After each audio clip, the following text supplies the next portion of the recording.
Shalom semuanya, bertemu kembali dengan saya Kersaugo di channel ini. Di kesempatan ini saya akan mengajak kita menyaksikan satu cuplikan video dari Ustadz Abdul Somad, di mana dia sedang menjawab pertanyaan dari umat yang mengajukan pertanyaan kepada dia terkait dengan Imam Besar Istiqlal yang mencium kening Paus Fransiskus, sebaliknya juga Paus Fransiskus mencium tangan dari Imam Besar tersebut. Dan ternyata Ustadz Abdul Somad memberikan jawaban yang mengejutkan. Nah, seperti apa videonya? Mari kita bahas bersama-sama.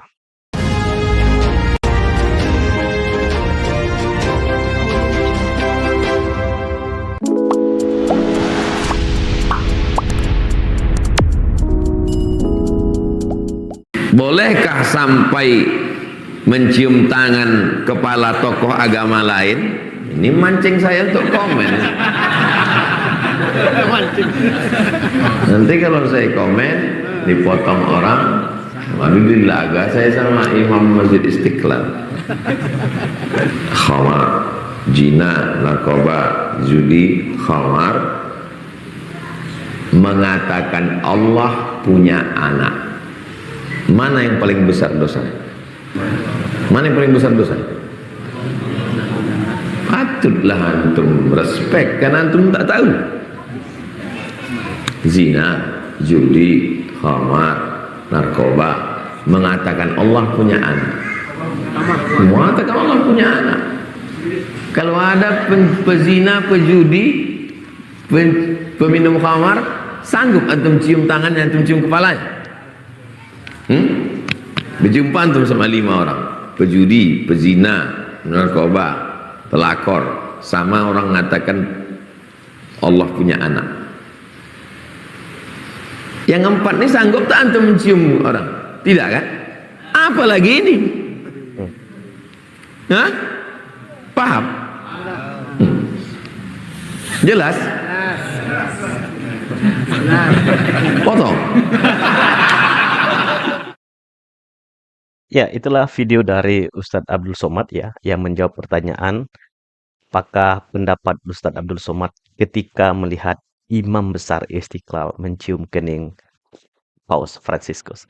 Dan jawabannya ini teman-teman, ini sangat-sangat merendahkan Paus Fransiskus ya.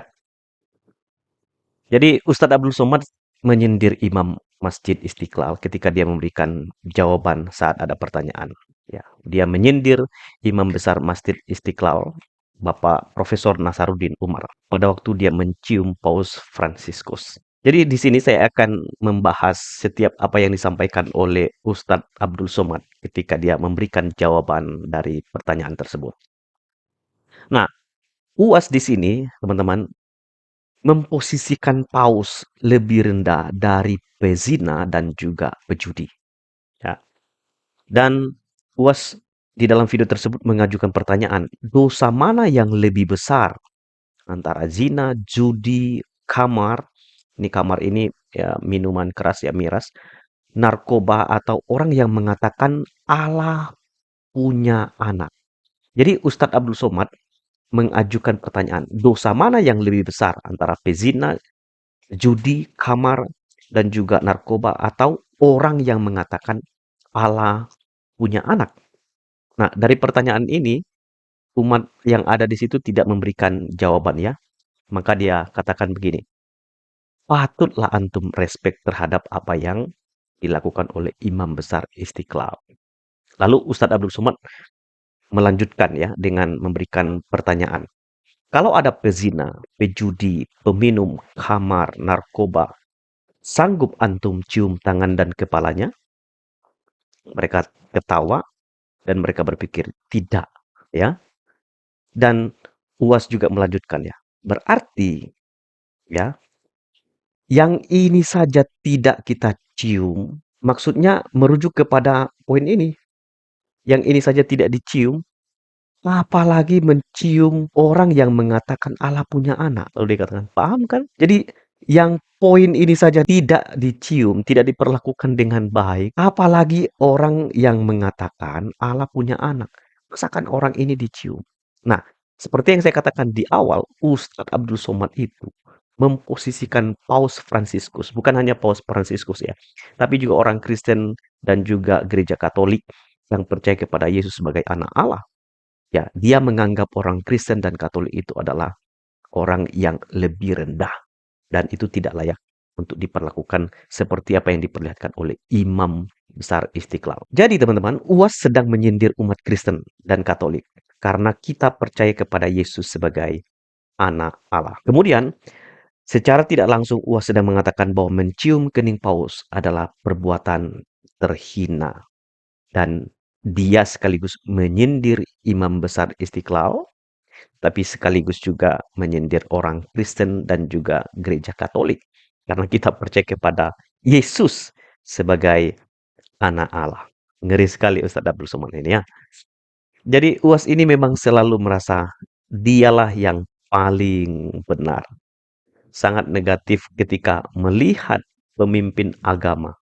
Apalagi ini Paus Fransiskus dan dia menilai itu dengan sepihak. Karena dia merasa dirinya paling benar. Ya, merasa diri paling benar. Ya jadinya seperti itu. Nah, Ustadz model seperti ini, apakah layak dipercayai teman-teman? Mestinya Ustadz Abdul Somad melihat Imam Besar Istiqlal yang begitu baik menyambut, memperlakukan Paus Fransiskus.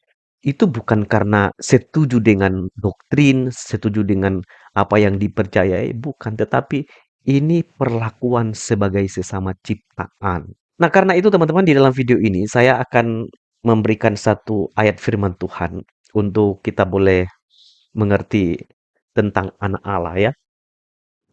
Yohanes pernah menulis ini di dalam Yohanes pasal 20 ya, ayat 30 dan 31.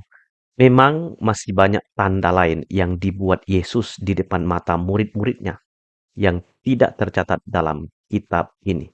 Jadi ini adalah penutup ya.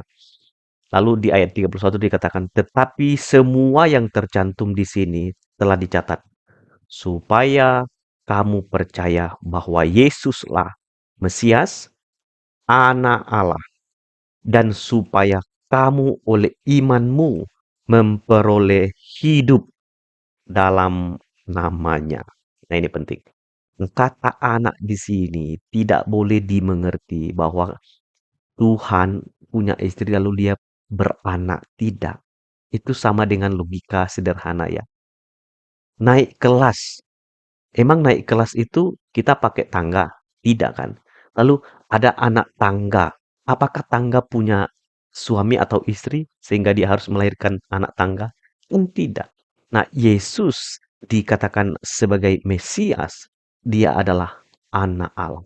Ini tidak dimaksudkan untuk dimengerti bahwa Allah punya istri dan punya anak. Yesus adalah anak Allah dalam artian Yesus adalah Allah itu sendiri. Dan pesan penting di dalam ayat terakhir ini, supaya kamu oleh imanmu memperoleh hidup dalam namanya. Hidup kekal itu kita tidak mungkin dapatkan di luar Yesus. Karena itu, percaya kepada Yesus dan hidup bagi dia itu penting. Supaya kita tidak hanya hidup dalam dunia ini, tetapi pada waktu kita mengakhiri hidup selesai di tengah dunia, kita hidup kekal selama-lamanya di sorga. Dan kita hanya dapatkan di dalam Yesus Kristus. Itu konsep iman Kristen yang benar. Dan Pak Ustadz Abdul Somad, kapan Anda menjadi Ustadz yang menyejukkan hati? Selalu saja setiap apa yang Anda sampaikan melukai, bahkan menyinggung perasaan umat Kristen ini. Tapi tidak apa-apa. Kiranya Tuhan memberkati kita semua yang mendengar. Dan kiranya nama Yesus terus diberitakan kepada setiap orang. Tuhan memberkati. Shalom.